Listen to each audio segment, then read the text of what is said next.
11:15. I shall admit everyone in.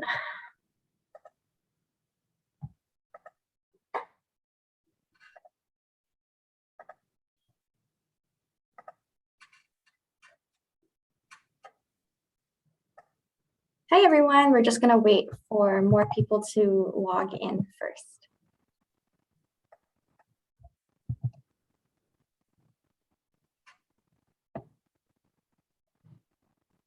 Awesome. Looks good.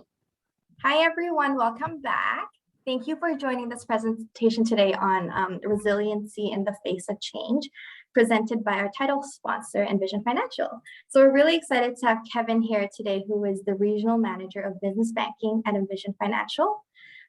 Before we start, just a couple of housekeeping items again. I'd like to remind everyone that after Kevin's presentation, we will have a breakout session where Kevin can answer any specific questions that you might have. If you have any general questions from Kevin's presentation, you can send them in our chat. So there is a Q&A button on the top right of your screen. So you can pop your questions in there, and we will address these questions in the last 10-ish minutes of today's presentation. This presentation will be recorded, and we will share these recordings with you after the event. So without further ado, I'm going to pass the stage over to Kevin to get started. Awesome. Thanks, Nicole, and good morning, everybody. Honestly, just a real privilege to be able to speak in front of what I'm assuming is a bunch of people. It's very tough in this sort of format. I'm speaking to myself, it seems like, but a real privilege, like I said, to be able to get some time in front of great business owners like yourself. So as Nicole mentioned, my name is Kevin Lehman. I'm the Regional Manager of Business Banking with Envision Financial. Today, what we really want to do is take a high-level look at resiliency in the face of change. Just as an aside, I thought I'd add this in for levity. I spent probably 2 weeks trying to think of like a super unique, incredibly eye-catching name, and I literally came up with the most bland, kind of boring, straightforward one we could have. So hopefully the rest of the slide deck is a little more in your face than that, but either way, I mean, I think it's a good thing that they're not paying me to be creative. So without further ado, I thought we'd just start things off by introducing sort of what I do and what my team does. As mentioned, I'm the Regional Manager of Business Banking. And what that means is I lead our entire team of business banking advisors, which we shorten down to BBAs, we shorten everything down. They are all looking so dapper at the bottom of this screen. For the record, I did ask marketing to include some non-professional photos of them just so they wouldn't outshine me, but they told me I was being petty. So here we are. They are looking fantastic. We cover all 19 Envision Financial branches, which covers from Kitimat to Delta. And really the purpose of the business banking advisor role is, our model, I guess, so to speak, is we cover an 8-quadrant approach. So Envision Financial, our 4 pillars are bank, borrow, insure, invest. And our business banking advisors, not only do they take care of all those 4 pillars for you on the business side, but they can also take care of those 4 pillars on your personal side. So really the idea is that you have one advisor to serve any possible needs that you possibly need in personal and business. And that's what we strive to do. So into the meat and potatoes of it, we have some important questions that we want to ask as it relates to change and resiliency needed. Obviously, we want to go over what's at stake. Why do we need to be resilient in the face of this change? We want to go over the path forward. It's easy enough for me to point out all the pitfalls and dangers of it, but I think it's really beneficial to try and have a path forward. And we're going to go over where there is some help in this regard. So what's at stake? What is the need for resilience? I think, first and foremost, I think it's really important. My intent is not to freak anybody out here, create any undue panic, but we can't ignore the situation either. Pull these stats. Canadian Federation of Independent Businesses project up to 71,000 to 222,000 small business closures as the result of the pandemic. That's huge. That's a huge stat. A closure stat represents 7 to 21% of businesses in Canada. So, obviously not small stakes here. The pandemic is the most obvious culprit when it comes to this, but I think it goes without saying that in a lot of cases, these closures were already happening and the pandemic has simply just sped it up. Before marketing got their claws on this presentation, I had a bunch of terrible clip art on here, and one of them was just an outline of the retail apocalypse, which has been going on for quite some time, which is really just a glaring example of what can happen in an industry that can't adapt quick enough to the changing landscape of the marketplace. AI advancements is obviously a huge one, a fairly new one, but one that's growing every day.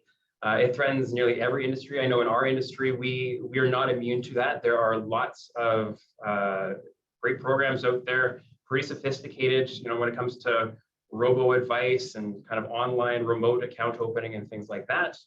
Another kind of clip art thing that I had that was taken out was the Tesla bot, which has kind of just been introduced, which is pretty eye-opening in terms of what can be created, what is in the pipeline in terms of AI.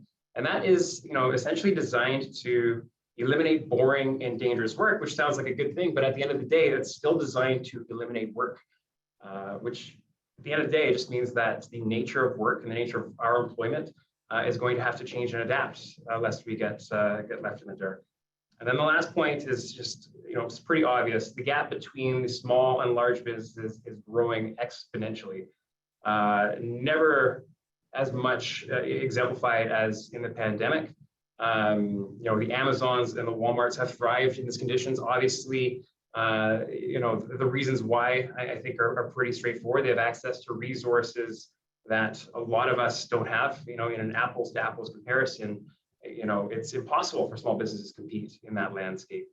But it makes us have to kind of consider, that's always going to be the case. We can't compete necessarily with these billion-dollar companies. So what are we going to be able to do to try and create an edge, to try and carve out our own place in the marketplace, to be able to survive and thrive in our own capacity in these regards?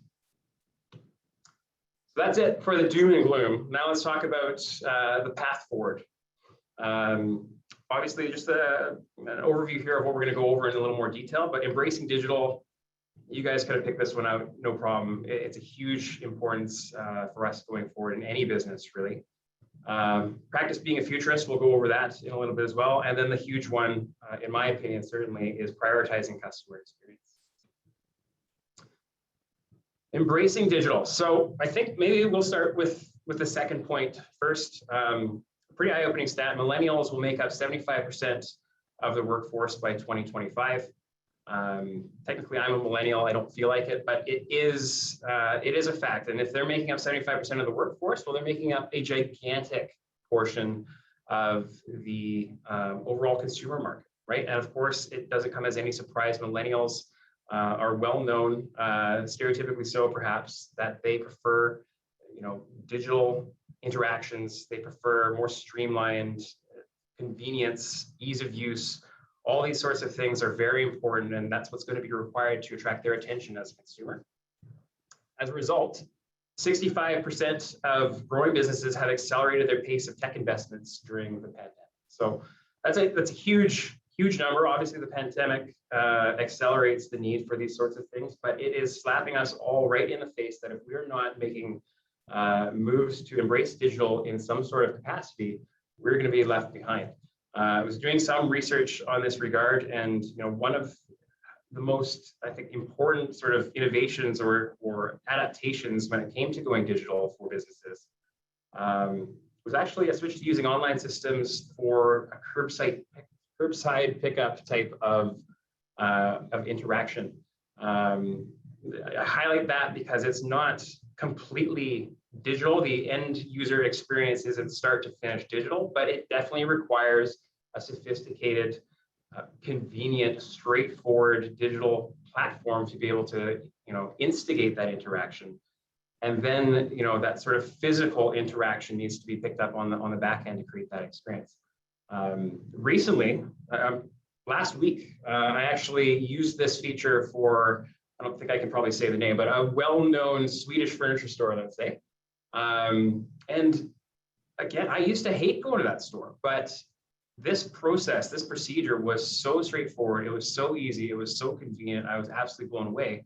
And, it came from a digital experience, which resulted in the best experience I've ever had with this store, right? So I think that's a really good example that I can use in terms of what the impact can be. And that really is the key to this whole thing. I think moving towards digital has this sort of misconception that you need to sacrifice experience, that you need to sacrifice care, that you need to sacrifice that personal interaction. And you really don't. In fact, you can't. The priority here is still to ensure that you're having the best possible customer experience that you can have. You're setting yourself apart in that regard. And it's finding your way to make sure that you can still leave that personal approach and that that desire for customer service while using technology that can sometimes be cold and sterile. We'll talk more about that in a bit. Practice being a futurist is the next point that I have in this regard. So I'll be completely honest. It sounds like a fancy title and I completely stole it. It was from an article that I came across from Forbes, but I could not find a better way of putting it.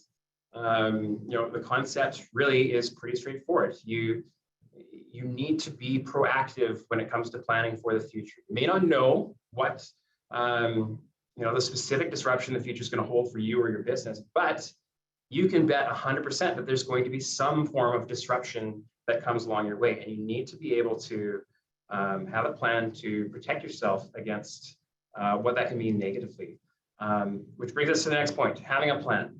I'm sure most of you, if not all, have a business plan, right? And a business plan is as good as the effort that you kind of put into it. There are definitely very different varieties of what it means to put together a business plan. We see lots. We require them in a lot of cases for the lending that we provide. Make it worthwhile. It's an activity that shouldn't just be for ticking a box and having it in place. A business plan should consider a lot of factors, disruption in the future being a huge one of them. I put down, the plan should be less about, hoping for the best and just kind of, assuming that you've always kind of got through things. And so that's the way things are going to be going forward. Really more should be for scenario planning for the unknown. We don't know what, if there's another pandemic coming, we don't know if, this race to AI is going to come faster than we think, and it's going to put a lot of different jobs and industries in a tight spot. One of the best ways that you could do that is really, well, I guess maybe in the sense that we can help you at Envision Financial, having a plan, having things in place for access to capital, making sure you're liquid or as liquid as possible, and being diversified. What you don't want to do is find yourself in a tight spot and need lending a month from now, 3 weeks from now, and that's when you start the process, right? You want to be close with your advisor to be able to know, hey, this is what I can approve on based on my financials. This is how the fees and the pricing works, and this is what the cost would be if you have to go into this sort of thing. Like, these are all aspects that you can plan for ahead of time before any of this even happens, so that if you are caught in a spot, either receivables are caught up in a shipping delay or anything really, you can call up your advisor, you can get the process kind of done, but you've done all the hard work, the time-consuming work ahead of time. Liquidity is another very important part where, it doesn't have to be in the results of lending, but perhaps you have cash on hand and not everything's kind of invested into, your real estate or anything, inventory and such like that. Having a bit of liquidity, sort of a rainy day fund for the what ifs. It may not just be even for, emergencies, but it could be for buying opportunities, right? If things like this happen, there could be, if businesses close, there could be great opportunities to buy things at a bargain, be able to improve your offerings, maybe even be able to merge with a different company and become bigger and have more to offer and a better product. And then diversification too. You shouldn't have, God, I hate using this term, but you shouldn't have all your eggs in one basket, right? I think it definitely stands to reason. It goes with being, an individual as well. You don't want to have all your money in one stock in the market. You don't want to have all your money in just your real estate or properties. You want to be able to have things that can, withstand certain market corrections and instigators that we may not be able to predict.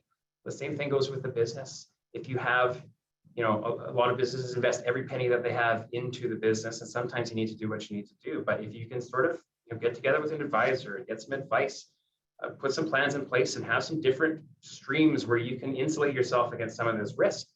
You may be thanking yourself very much when stuff like this happens again. So lots of options to be able to do that, but it really stems down from being proactive and having a plan with it. And then prioritizing customer experience. This is the big one. Truly the crux of how a business that's not a billion-dollar industry is going to be able to survive in today's day and age. Really, the stat here, 34% of small businesses are prioritizing relationships over transactions.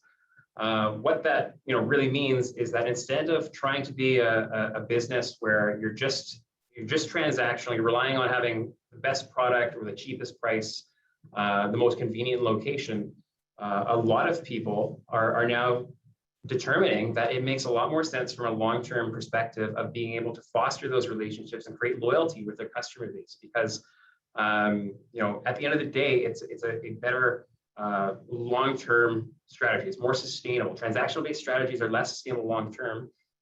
It's more of a superficial approach in my mind, and leaves you vulnerable in that sense to a lot of things, certainly including, you make one misstep with a customer or a member, and your entire relationship was based off of, something superficial as just transactional in nature.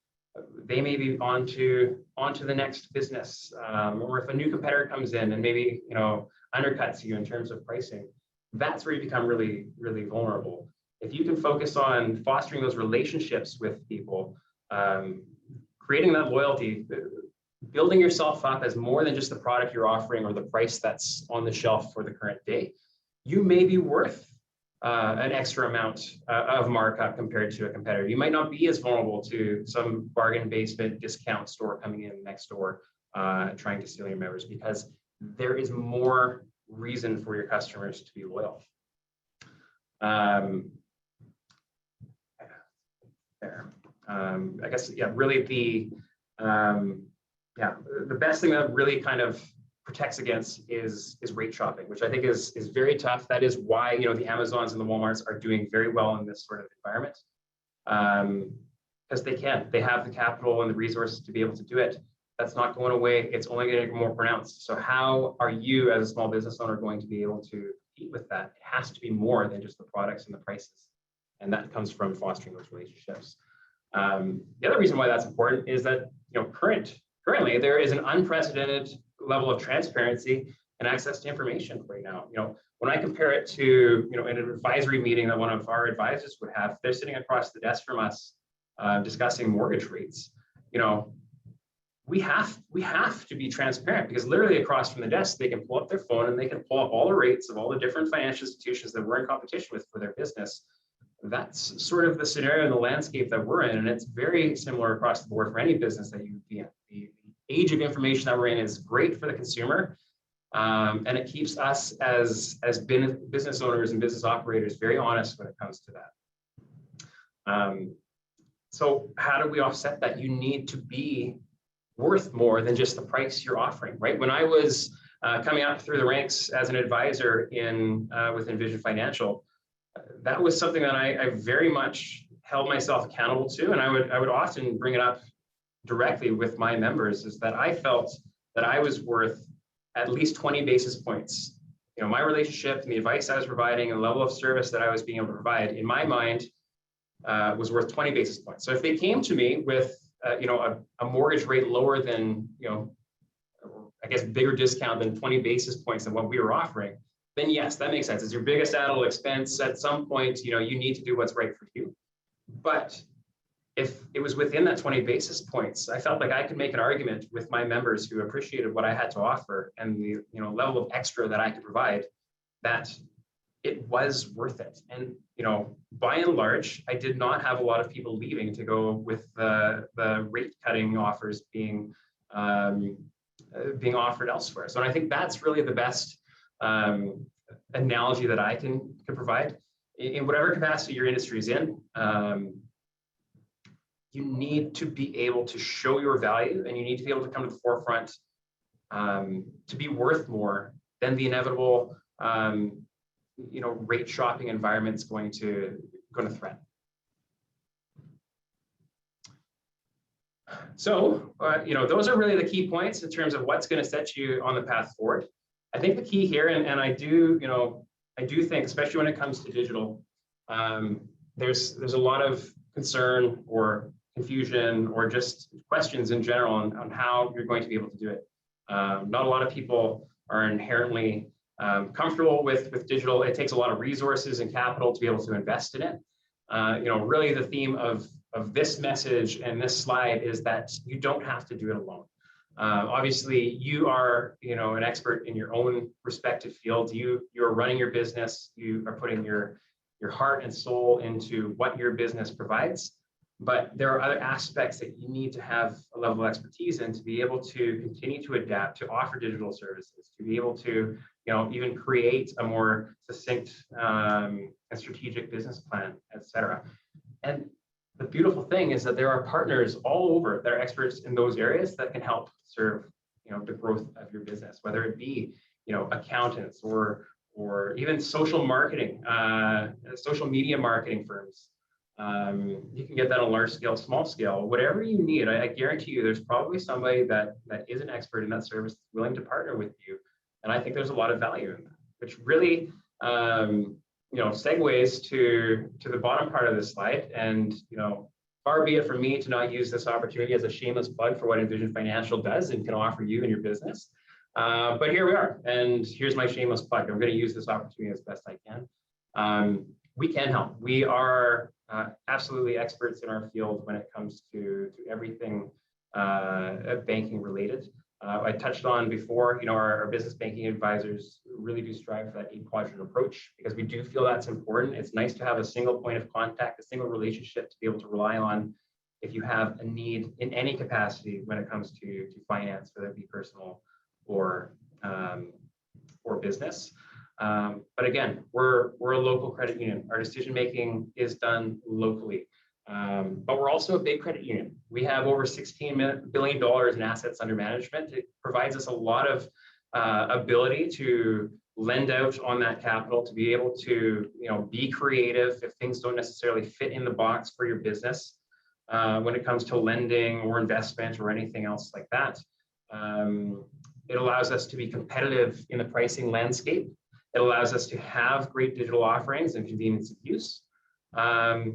And we're growing. And I think that's really important. You want to be with an institution that is able to grow with you and your business. And that's really what the nature and the crux of all of this is all about. We want to help our community and our community leaders, which is definitely, small business owners, to be able to grow and thrive and compete with the faceless Amazons and the Walmarts of the world. We're really passionate about it. We have great people in place.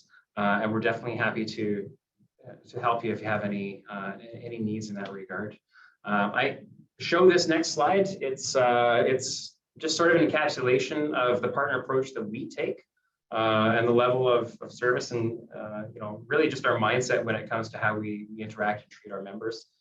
They call this a wealth pack. I think you have to look pretty hard to see the puck in it, but it's a catchy name and one that I'm happy to kind of go over. But really just high level, you the member is what is at the center of it all, and that's really the approach we take. We've done it from day one. We continue to do it as we grow because it's a good business sense. The happier our members are, the better that they're succeeding, the more word of mouth referrals we're going to get, and that is the best type of business referral you can possibly get. And you can see just in this little scale, depending on what your needs are, we have a variety of different experts in their different fields that are going to be able to help you, whatever stage of your business is in. We have somebody that can take care of you and look after everything. So whether it be from just managing cash flow, from needing credit, to more advanced stuff such as succession planning, estate planning. Succession planning is a big one with businesses. If you do it properly, it can really be prosperous, and if you do it too late or haphazardly, it can be disastrous. So we can help in that regard. Insurance solutions, investment solutions, you name it, we have somebody for it that has passion and energy and expertise that's going to set you right. So there. which just brings us to tying this all together. So again, we talked about the landscape, the potential negatives of what all this change means, the reasons that we need to be resilient. We're looking at a very potentially bleak situation when it comes to businesses as a result of the pandemic, but of course, as a result of just the natural progression of things, it was already changing dramatically in terms of retail landscape and commercial landscape. But in my opinion, the real key concepts are you need to embrace digital in some capacity. It's not going anywhere. It's going to become more, invasive in terms of how we need to operate. And the sooner you start wrapping your heads around that and have a plan forward in that regard, the better you're going to be. Having a plan, absolutely super critical. Being proactive is huge. Knowing that change is always going to come, knowing that disruption is always going to be there. Having a plan and not just trying to figure it out off the seat of your pants as these things happen is going to prepare you much better. And I don't think that takes any elaborate explanation. But you have to do it, right? I'm a classic procrastinator, except I guess when it comes to trying to come up with a creative name for this presentation. But we saw, maybe having a plan and proactive is not going to work out in that regard. But very important. And having a business plan that holds muster, right? Having a business plan that can be a little more articulate, a little more strategic, a little more far-sighted, that has contingency plans in place, to be able to adapt and change gears as needed.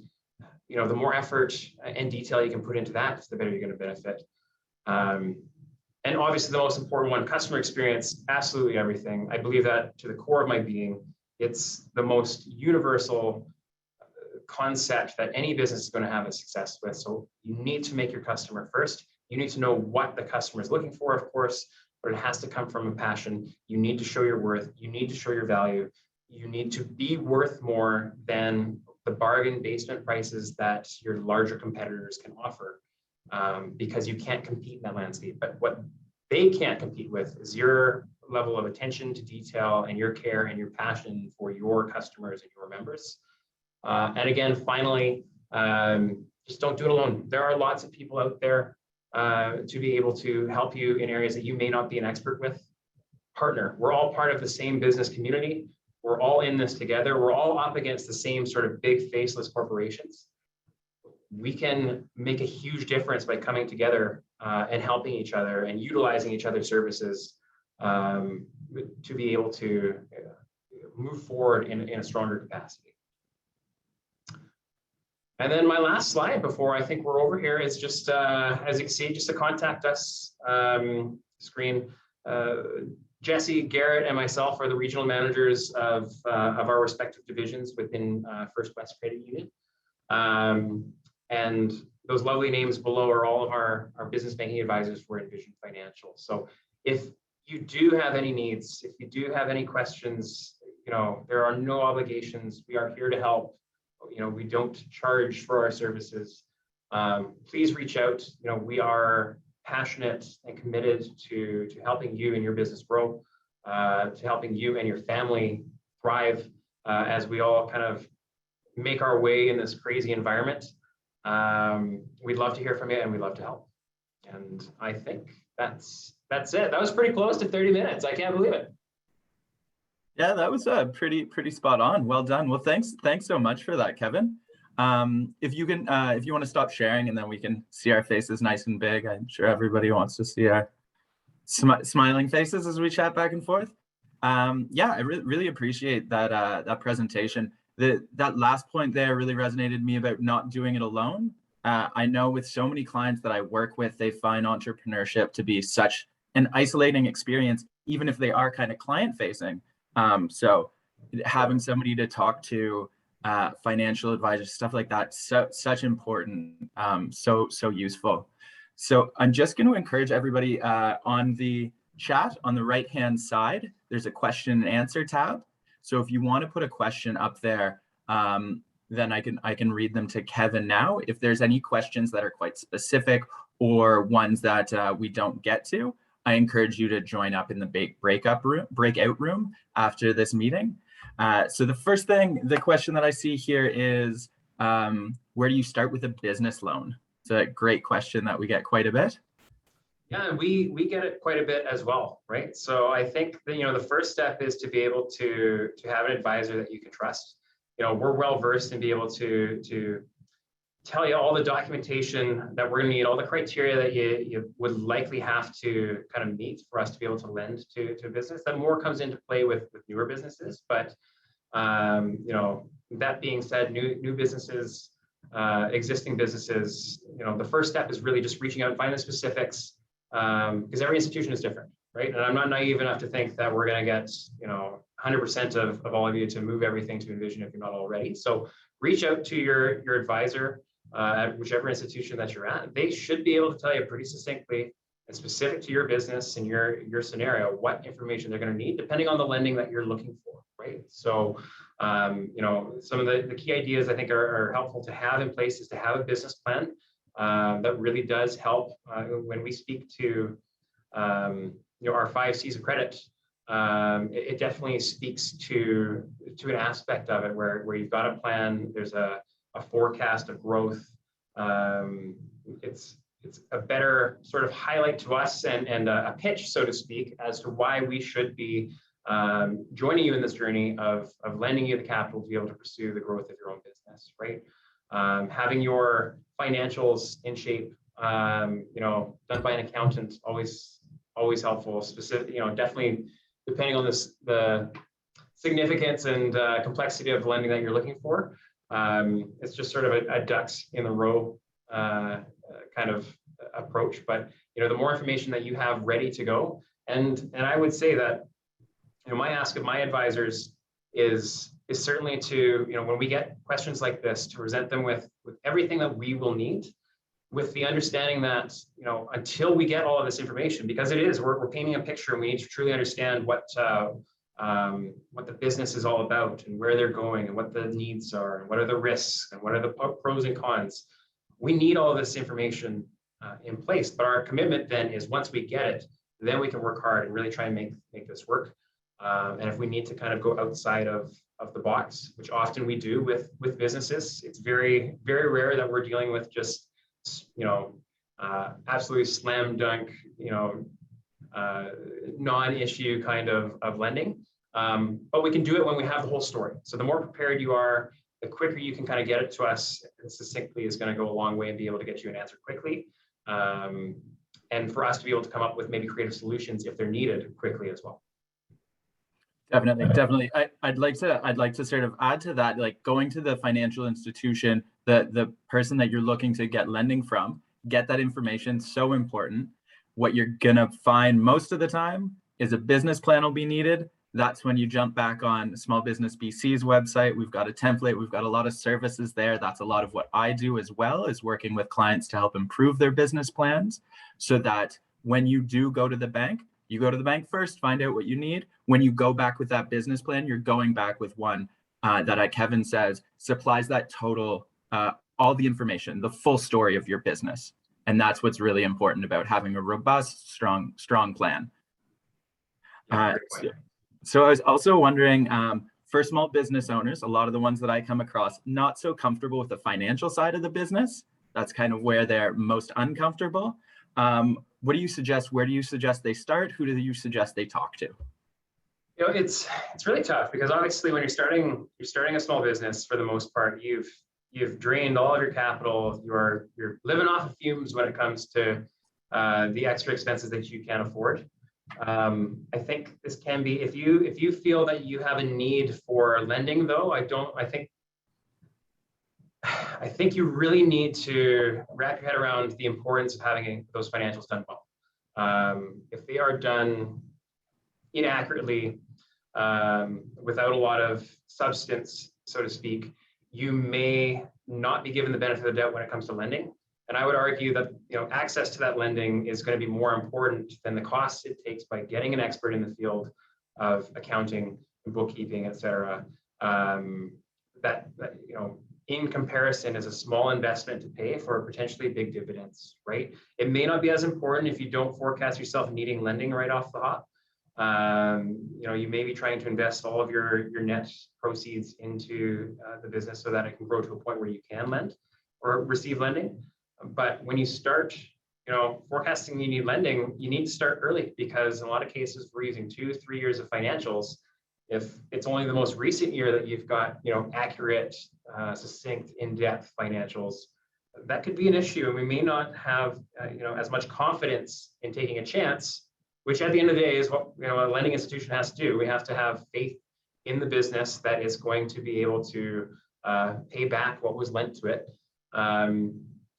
The strong financials and properly procured financials go a long way in giving us that confidence, right? So that's where, when I'm saying don't do it alone and utilize your experts, that was one of the top ones that came to my mind. Having an accountant you can trust, that's professional, doesn't have to cost an arm and a leg, but can make a huge difference in trying to do it on your, at-home software or things like that. Yeah. Those projections, one of the hardest things to get right for any business plan, for any for any new business especially. There's a question here: do you offer your services to a startup company without a history, but just projections? It's a little tougher for us. I mean, that is a riskier capacity. I will say that every situation is unique, and what we want to do is we never want to just turn away anybody face value just based off of a black and white scenario. It may be a little more complicated. We don't entertain that a lot on the business banking side of things. Certainly in a commercial banking side of things, we might have a little more resource in terms of that side of things. So there's two kind of tiers as to how we operate. I would just state in that regard, reach out, right? At least we'll be able to kind of get a better idea of what your individual situation is. If it's something that we can't do, our commitment is to be able to give that answer as quickly as possible, right? We don't want to kind of lead people on or give any false hope with that. But we've made a name for ourselves of trying to be considerate of every situation. If it's something that makes sense and it might be a little outside of our box, we're going to do it every time, right? So, without knowing specifics of the business itself or what the nature of the startup is, I can't definitively say no. But it is a trickier avenue to provide lending in, because there is, not that established level of cash flow. Projections are what they are. They're just projections, which makes the lending process a little bit more complicated. Yeah, definitely. A bit of a tougher question, I'd say, here about since it's about business resiliency. Mm-hmm. How can a business tell if they're sort of lacking that resiliency, if they're vulnerable? If they're not set up to sort of like last the test of time. This could be a really philosophical question, because I mean, really, you got to ask yourself, what do you need to be resilient to? And that's part of the biggest dilemma here, is that we don't know the specific changes that are going to come, right? So you could have gone through this pandemic and you could really prepare yourself for the next pandemic, but overlook, some other big risk in your business model that that could waylay you, right? You might have all this kind of prepared for pandemic-related response, and something completely out of left field can come, and you haven't prepared for that. So it is a very difficult question to answer in that regard. I think really just a matter of, the best probably pulse check is, how much are you extending yourself against your inventory, your net worth, your cash flow. Are you dipping into a line of credit to make your receivables work? Are you going overdrawn kind of consistently? Do you feel like you are just kind of scraping the bottom of the barrel at times in a month when maybe you don't get paid when you're expecting to, with certain things? I think you can have a feel for that liquidity aspect of being prepared. And if you kind of have that sense where things feel tight at times, then that's a perfect time to be able to kind of go in and speak to your advisor. And it doesn't even have to be necessarily, a financial advisor, but an accountant. Lots of different, you can talk and poke as many shoulders as you want to try and get expert opinions, and then be proactive about it, right? If you really feel in your heart of hearts that you need to have more of a fallback in place to protect against certain unknowns, which is probably a smart general idea, then go out and maybe get a line of credit in place before you need it. Maybe have a plan in place where you're taking a certain amount of your funds and putting it into an accessible cashable term deposit in that regard, so it's accessible. But you may not have to rely on lending if you're a little short for the month or what have you, right? It takes time though, and it takes a commitment to be proactive in that regard. But beyond going a little more specific than that, I think you really have to take a look at your industry and really put on your Nostradamus hat and see, what do you think is going to be the biggest risk for your business in 5 years? And that's going to change depending on the industry you're in. I think that's one of the best pieces of advice that I've heard, which is something that you said right there, as well as when you feel this vulnerability, when you're kind of overstretching yourself, go to your lending institution, go to your credit union, then go to your advisor. Then a lot of people have this feeling of like, they're lending me money, I don't want to tell them that things aren't going perfectly. Right. But no, the opposite of that. Go directly, go early, so you can get ahead of these problems, get that advice, get that expert opinion that might be the thing that you're needing in order to get through, to keep going. And be transparent, right? Like we aren't here to judge, we are here to help, and we can only help when we know exactly what the problem or the concerns are in that regard. So if you're trying to, when I mentioned that the age of information and access to information and transparency has never been greater, but it goes both ways, right? Like you as a consumer certainly have access to all the pricing stuff. We have lots of access to see, how businesses are done, lots of access to information about industry trends and things like that.